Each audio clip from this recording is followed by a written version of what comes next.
के से का पहिला तू नस नस में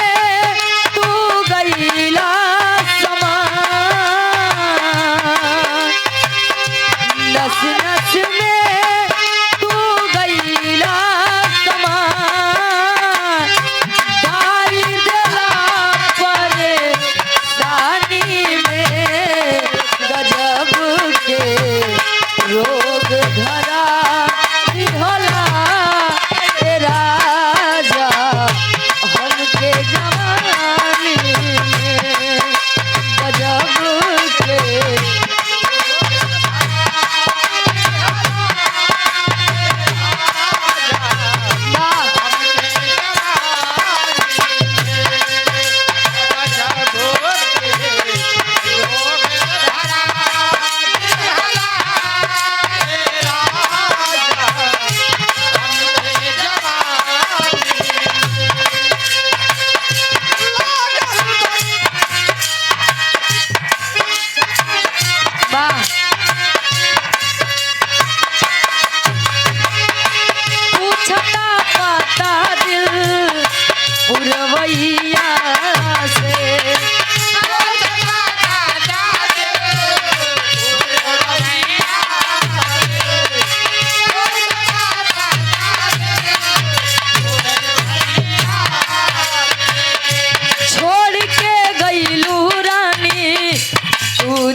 छोड़कर तुम जा तो रहे हो मुझे छोड़कर जा तो रहे हो मुझे छोड़कर मासूम सा मेरा दिल तोड़कर तुम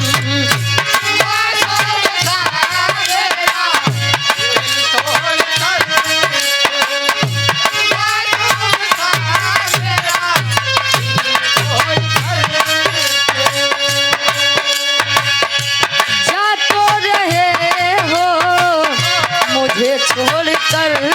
तुम मासूम सा मेरा दिल तोड़कर तुम लगने लगेगी जिंदगी सजा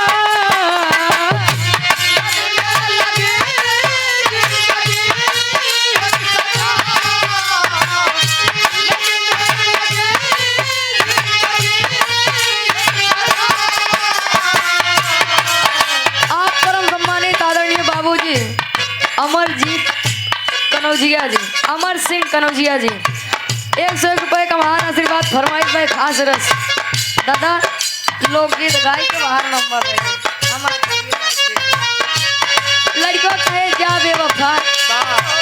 जा जवन करूँ तो ठीक है करूँ जहाँ जाती यहाँ वहाँ कब खुशी न रहा कायो नहीं का दिखाता भैया ये दुनिया ही परेशानी में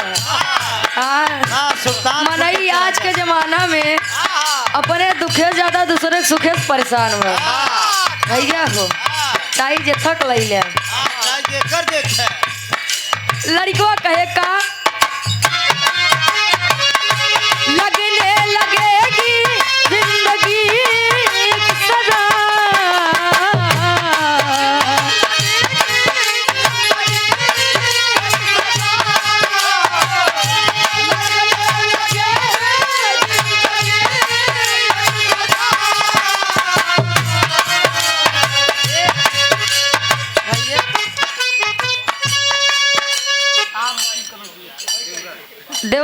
भाव नृत्य से आप आदरणीय श्री राम सिंह कनौजिया बाबूजी के द्वारा इस भाव को समझते हुए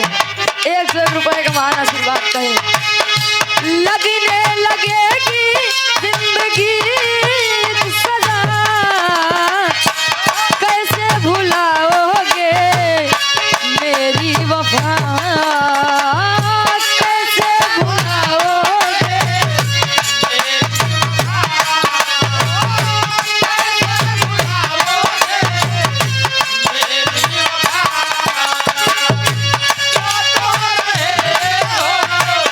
मुझे छोड़कर तुम मासूम सा,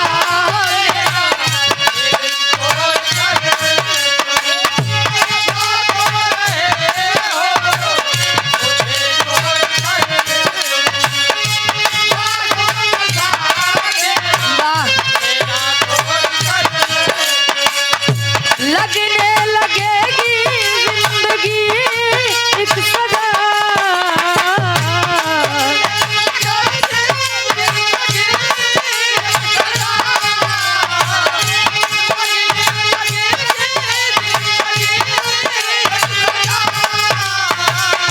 लगने लगेगी जिंदगी एक सदा, कैसे भुलाओगे,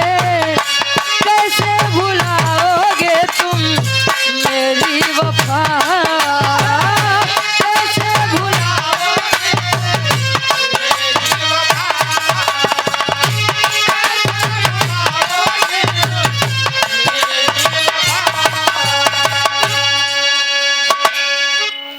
चलाओ एक लोकगीत हो जाए बस। गीत लो।